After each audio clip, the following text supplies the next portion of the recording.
ఎండాకాలంలో వంట చేయాలంటే చాలా చిరాకు కదండి. అసలే ఈసారి ఉన్నంత వేడి మరి ఎప్పుడూ లేదండి. నేనైతే ఎప్పుడూ చూడలేదు. ఈసారి చాలా వేడి ఎక్కువగా ఉంది. మరి ఇంత వేడి తగ్గించుకోవాలంటే మనం కూడా మన బాడీకి తగినంత ఆహారం ఇవ్వాలండి. బాడీకి వేడిని తగ్గించేటువంటి ఆహార పదార్థాలను ఇవ్వాలి. ఎప్పుడు మన పెద్దలు చెప్తూ ఉంటారు కదండి, ఇవి తినండి బాడీకి వేడిని తగ్గించేస్తాయని. అలాంటప్పుడు మనం కూడా పెద్దల మాట వినాలండి. సగ్గుబియ్యము బాడీ వేడిని తగ్గించే దాంట్లో చాలా బాగా ఉపయోగపడతాయి. మరి ఎప్పుడు మన పిల్లలు హాలిడేస్ అంటే దోశలు ఎక్కువ అడుగుతూ ఉంటారు కదా, అలాంటి దోశలు కూడా సగ్గుబియ్యంతో ప్రిపేర్ చేశారనుకోండి, అసలు ఎంత టేస్టీగా ఉంటాయో తెలుసా. మరి లేట్ చేయకుండా వీడియోలోకి వెళ్ళిపోదామా చూడడానికి. ఒక మిక్సింగ్ బౌల్ తీసుకొని ఇందులోకి ఫస్ట్ రైస్ యాడ్ చేసుకోవాలి. నేనైతే ఇక్కడ 2 కప్స్ రైస్ యాడ్ చేసుకుంటున్నాను. మీకు ఇంకా ఎక్కువ కావాలనుకుంటే ఎక్కువ యాడ్ చేసుకోవచ్చు. నేనైతే ఇక్కడ నార్మల్ రైసే తీసుకున్నానండి. మీకు రేషన్ బియ్యం అందుబాటులో ఉంటే తీసుకోవచ్చు.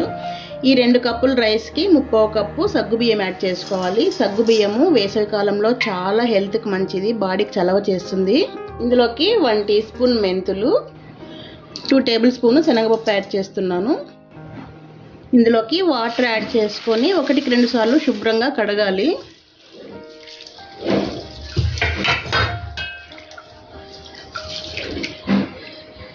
ఇలా 2 సార్లు కడగాలి ఫస్ట్. ఇలా వాష్ చేసుకున్న తర్వాత ఇందులోకి మళ్ళీ ఫ్రెష్ వాటర్ యాడ్ చేసేసి మినిమమ్ ఒక 4 to 5 అవర్స్ నానబెట్టుకోవాలి. నా దగ్గర వచ్చేసి పొట్టు మినపప్పు ఉన్నాయి కాబట్టి ఇందులోకి యాడ్ చేయలేదండి. నేను ఇక్కడ పొట్టు మినపప్పు యూజ్ చేస్తున్నాను. 1 కప్పు యాడ్ చేస్తున్నానండి. అక్కడ మనము బియ్యము సగ్గు బియ్యం కలిసి 3 కప్పులు వాడాం కదా, కాబట్టి 1 కప్పు మినపప్పు అయితే సరిపోతుంది. మీరు పొట్టు లేని ఉన్నవైతే బియ్యంతో పాటు యాడ్ చేసేసుకోవచ్చు. పొట్టు ఉన్నవి మళ్ళీ శుభ్రం చేసుకోవాలి కాబట్టి సపరేట్ నానబెట్టుకోవాలి.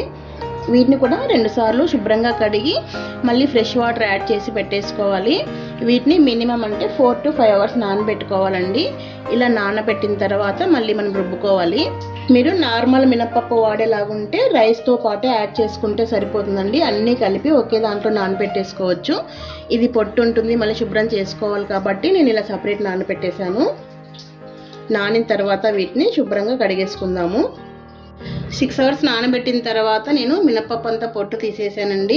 ఇలా శుభ్రంగా క్లీన్ చేసుకోవాల్సిన అవసరం లేదు. దోశ కాబట్టి అక్కడక్కడ ఉన్నా పర్వాలేదు. మినపప్పు పొట్టుతో తింటే కూడా హెల్త్కి మంచిది కాబట్టి నేను అక్కడక్కడ ఉన్నా కూడా అలాగే వదిలేస్తాను. ఇడ్లీకి అయితే కంప్లీట్గా క్లీన్ చేస్తాను. ఎందుకంటే తెల్లటి ఇడ్లీలో అక్కడక్కడ నల్లగా కనిపిస్తే చూడడానికి బాగోదు, పిల్లలు సరిగా తినరనమాట. అందుకోసం తీసేస్తాను. దోశ కాబట్టి ఇలా ఉన్నా పర్వాలేదు. ఇక్కడ రైస్ సగ్గుబియ్యం అన్నీ కూడా చక్కగా నానిపోయి ఉన్నాయి. ఇప్పుడు ఇందులోకి కొద్దిగా అటుకులు యాడ్ చేసుకుందాము. ఇప్పుడు ఇందులోకి 1/2 కప్పు అటుకులు యాడ్ చేస్తున్నాను.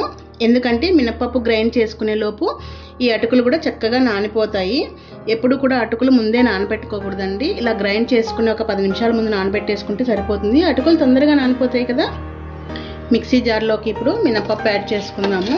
వాటర్ మరీ ఎక్కువగా వేసుకోకూడదండి.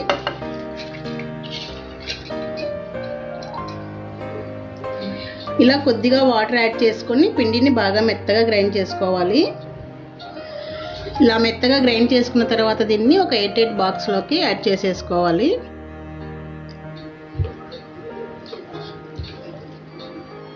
పిండిని మాత్రం వీలైనంత మెత్తగా ఇలా గ్రైండ్ చేసుకోండి. మనకి దోశ పిండి అనేది పర్ఫెక్ట్గా వస్తుంది, బాగా పొంగుతుంది పిండి.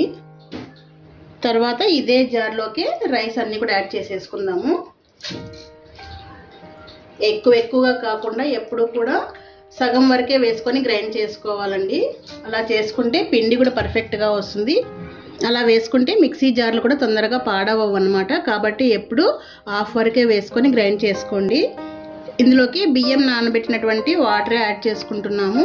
ఆ వాటర్ వేస్ట్ చేసుకోకూడదండి. ఇలా గ్రైండింగ్కి యూజ్ చేసుకోండి. ఇది కూడా బాగా మెత్తగా గ్రైండ్ చేసుకోవాలి.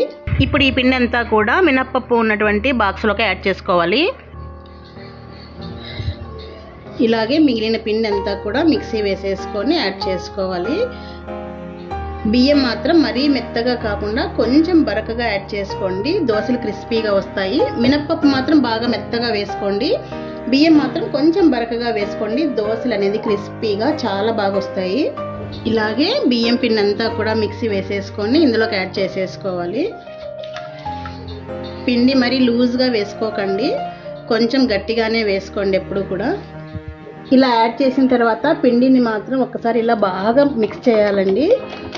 ఒక 2-3 నిమిషాలు పిండిని ఇలా బాగా మిక్స్ చేశారనుకోండి, ఫర్మెంటేషన్ చాలా బాగా అవుతుంది. పిండి అంతా కూడా బాగా ఉబ్బుతుందన్నమాట. కొంచెం బాగా ఫాస్ట్గా ఇలా కలపండి. ఇలా కలిపిన తర్వాత ఇంకా మూత పెట్టేసుకోవడమే. 1 నిమిషం పాటైనా ఇలా బాగా మిక్స్ చేసిన తర్వాత మూత పెట్టేసుకోండి. పిండి అనేది ఫర్మెంటేషన్ చాలా బాగా అవుతుంది. మూత పెట్టేసుకొని ఇప్పుడు మార్నింగ్ చెక్ చేసుకుందాము. పిండి ఒక నైట్ అంతా ఇలా నానాలి, లేదా మినిమం 8 అవర్స్ నానబెట్టాలండి. మార్నింగ్ రుబ్బుకున్నామనుకోండి 8 అవర్స్ నానితే పిండి మనకి ఫర్మెంటేషన్ అవుతుందన్నమాట. నేనైతే నైట్ నానబెట్టేసుకున్నాను కాబట్టి మార్నింగ్కి ఫర్మెంటేషన్ అయిపోతుంది. ఓకే అండి, బాయ్, గుడ్ నైట్, మార్నింగ్ కలుద్దాము. హాయ్ అండి, గుడ్ మార్నింగ్ అండి. పిండి చూద్దామండి. చూసారా పిండి ఎంత ఉబ్బిందో అసలు. నైట్ మనం రుబ్బుకున్నప్పుడు 1/2 వరకు ఉండింది, ఇప్పుడైతే 3/4 వరకు వచ్చేసింది. చూసారా పిండి మనకి ఇలా అంటూనే చూసారా నురగగా కనిపిస్తుంది. పిండి మనకి ఎంత కావాలో అంత తీసుకొని మిగిలింది ఫ్రిడ్జ్లో స్టోర్ చేసుకుందాము. అంతా ఒకసారి ఇలా బాగా మిక్స్ చేసేయండి. ఇలా మిక్స్ చేస్తుంటేనే చూసారా నురగగా ఫామ్ అవుతుంది.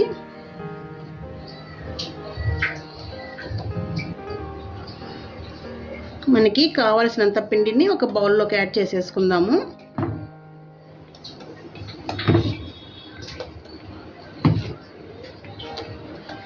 పిండి అంతా కూడా ఎడ్జెస్ ఒకసారి ఇలా నీట్గా అనేసుకొని పిండిని ఫ్రిడ్జ్లో స్టోర్ చేసేసుకోవచ్చు. మళ్ళీ ఎప్పుడు కావాలంటే అప్పుడు మనము యూజ్ చేసుకోవచ్చు. ఇప్పుడు ఇందులోకి టేస్ట్ తగినంత సాల్ట్ యాడ్ చేసుకుందాము. పిండి మనం రుబ్బుకున్నప్పుడు కొంచెం చిక్కగానే చేసుకున్నాం కదా, కాబట్టి కొద్దిగా వాటర్ యాడ్ చేసుకుందామండి. మరీ లూజ్గాను ఉండకూడదు, మరీ గట్టిగాను ఉండకూడదు. మీడియంగా ఉంటే దోశలు మనకి ఎలా కావాలో అలా వేసేసుకోవచ్చు. క్రిస్పీగా కావాలంటే క్రిస్పీగా వేసుకోవచ్చు, స్పాంజీ దోశలు కావాలంటే స్పాంజీ దోశల్లో కూడా వేసేసుకోవచ్చు. ఇలా మిక్స్ చేసుకున్నాం కదా, ఇప్పుడు దోశలు వేసేసుకోవడమే. నేనైతే ఇక్కడ ఐరన్ ప్యాన్ పెట్టేసుకున్నానండి. ఫస్ట్ పెనం బాగా వేడెక్కాలి. వేడెక్కిన తర్వాత కొద్దిగా ఆయిల్ అప్లై చేసుకోవాలి. ఆయిల్ మరీ ఎక్కువగా అవసరం లేదు. ఫస్ట్ దోశకు మాత్రం ఎప్పుడు కూడా ఇలా ఆనియన్తో రుద్దుకోవాలండి. దోశలు చివరి వరకు కూడా బాగా వస్తాయి. పెనం కూడా బాగుంటుంది, అతుక్కునేది అలా అంతా ఏమీ ఉండదు. ఎప్పుడు ఇలా గ్రీస్ చేసుకుంటూ ఉంటే మనకి ఈ దోశ ప్యాన్లు పాడవకుండా ఎన్ని ఇయర్స్ అయినా బాగుంటాయండి.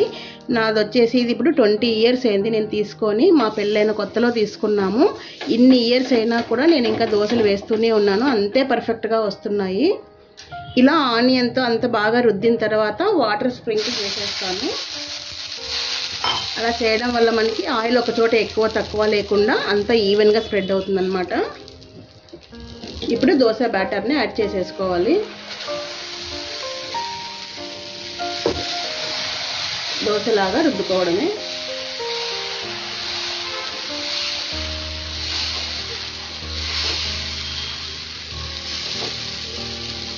చూసారా సగ్గు బియ్యం దోశలు ఎంత పర్ఫెక్ట్గా వస్తాయో. మా ఇంట్లో దోశ చేసామంటే కంపల్సరీ కారం ఉండాల్సిందే అండి. ఇది లేకుండా మా పిల్లలు ప్లెయిన్ దోశలు అస్సలు తినరు. ఎర్రకారం మీకు ఇంతకుముందు వీడియోస్లో కూడా చూపించాను. చిన్నప్పుడైతే దోశకి ఎక్కడ గ్యాప్ ఉండకుండా కారం అంటించాలి అలా అనేవాళ్ళు. కారం వేసిన తర్వాత చీజ్ వేస్తున్నానండి. మా పిల్లలకి చీజ్ అంటే చాలా ఇష్టము.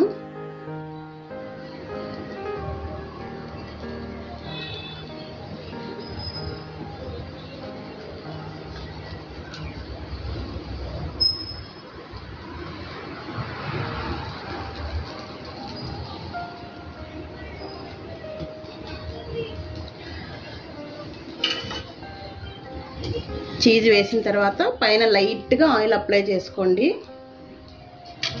ఎంత తక్కువ ఆయిల్ వేసుకున్నా కూడా దోశలు పర్ఫెక్ట్గా వస్తాయండి. దోశ ఫ్రై అయిపోతే మనకి ఈజీగా తెలిసిపోతుందండి. సైడ్కి అంతా ఇలా ఓపెన్ అవుతూ ఉంటుంది. ఇప్పుడు అంతా కొద్దిగా లూజ్ చేసేసుకొని తీసేసుకోవడమే. రెండో వైపు ఏమి టర్న్ చేయాల్సిన అవసరం లేదు. చూసారండి సగ్గు బియ్యం దోశలు ఎంత బాగున్నాయి కదా, కలర్ఫుల్గా, టేస్ట్ కూడా చాలా బాగుంటాయి.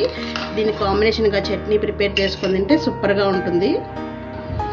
దీనికి ప్రతిసారి ఆయిల్ అప్లై చేయాల్సిన అవసరం లేదండి. ఒక 2-3 దోశల తర్వాత మళ్ళీ అప్లై చేసుకోవచ్చు. ఇప్పుడు డైరెక్ట్గా కొన్ని ఇలా నీళ్ళు చల్లేసుకుంటే సరిపోతుంది. తక్కువ ఆయిల్తో దోశలు చాలా పర్ఫెక్ట్గా ప్రిపేర్ చేసుకోవచ్చు.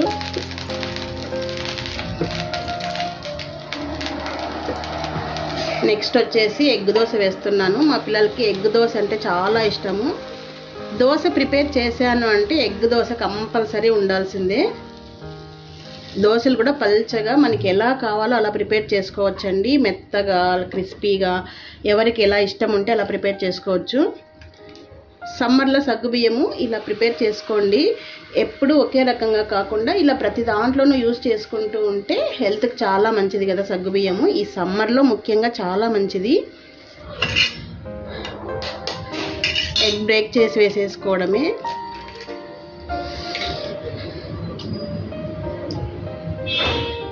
ఎగ్ బీట్ చేసి కూడా వేసేసుకోవచ్చు. ఇలా కూడా వేసేసిన తర్వాత దీనిపైన ఇలా స్ప్రెడ్ చేసేసుకోవచ్చు. మీకు ఎలా కంఫర్ట్ అనిపిస్తే అలా చేసుకోండి. ఎగ్ మొత్తం ఇలా స్ప్రెడ్ చేసేసుకోవడమే. ఎగ్ వేసేసిన తర్వాత పైన లైట్గా ఆయిల్ అప్లై చేసుకోండి. నార్మల్ దోశల్లాగానే ఈ సగ్గుబియ్యం దోశలు కూడా మనము చాలా వెరైటీస్ ప్రిపేర్ చేసుకోవచ్చండి. దోశలే కాదు, పొంగనాలు వేసుకోవచ్చు, ఊతప్పం వేసుకోవచ్చు. ఇలా చాలా రకాలుగా ప్రిపేర్ చేసుకోవచ్చు అన్నమాట టిఫిన్స్ అన్నీ. కాబట్టి సగ్గుబియ్యం ఇలా అన్నిట్లో యూజ్ చేయండి సమ్మర్లో. ఒక సైడ్ కాలిన తర్వాత రెండో సైడ్కి టర్న్ చేసేసుకోవడమే. ఫస్ట్ ఇలా లూజ్ చేసేసుకోండి ఎప్పుడు కూడా. చూసారా ఎంత పర్ఫెక్ట్గా వస్తాయి దోశలు. టేస్ట్ కూడా చాలా బాగుంటాయండి సగ్గుబియ్యం దోశలు. ఒకసారి ట్రై చేయండి. ఇటు సైడ్ కూడా కాలిన తర్వాత తీసేసుకోవడమే అండి. ఇలా తిప్పిన తర్వాత ఎగ్ దోశ పైన పుట్నాల పొడి వేసుకోండి. చాలా టేస్టీగా ఉంటుంది. పుట్నాల పప్పు, కారము, కొద్దిగా సాల్ట్ వేసి మిక్సీ వేసి పెట్టేసుకుంటే ఇలా దోశల మీద వేసుకోవడానికి చాలా బాగుంటుందండి. ఒక్కసారి ఇలా ట్రై చేయండి, సూపర్గా ఉంటుంది దోశ అసలు. అంతే అండి, ఎగ్ కారం దోశ కూడా రెడీ అయిపోయింది. చూసారండి సగ్గుబియ్యంతో కూడా మనము ఇలా ఎన్ని రకాల దోశలైనా ప్రిపేర్ చేసేసుకోవచ్చు. Egg dosa, cheese dosa, onion dosa, చాలా వెరైటీస్ చేసేసుకోవచ్చు. ఎగ్ దోశ చూసారా ఎంత బాగుంటుంది అసలు. ఒక్కసారి ఇలా ట్రై చేయండి. ఇలా పప్పుల పొడి వేసేసి ట్రై చేయండి, సూపర్గా ఉంటుంది అసలు. దోశలు కూడా సాఫ్ట్గా వేసుకోవచ్చు. మనకి క్రిస్పీ కావాలంటే క్రిస్పీగా వేసుకోవచ్చు. సూపర్ టేస్టీగా ఉంటాయి. సమ్మర్లో ముఖ్యంగా ఈ సగ్గుబియ్యం దోశలు ఇలా ప్రిపేర్ చేసుకోండి, హెల్త్కి చాలా మంచిది. మరి మీకు ఈ వీడియో నచ్చిందా అండి? దోశలను కూడా మనం ఎన్ని రకాలుగా ప్రిపేర్ చేసుకోవచ్చు అనేది. ఈ వీడియో నచ్చినట్లయితే లైక్ చేసి ఫ్రెండ్స్కి, ఫ్యామిలీ మెంబర్స్కి షేర్ చేయండి. ఇంకొక మంచి వీడియోతో మళ్ళీ మీ ముందు ఉంటాను. Thank you for the watching.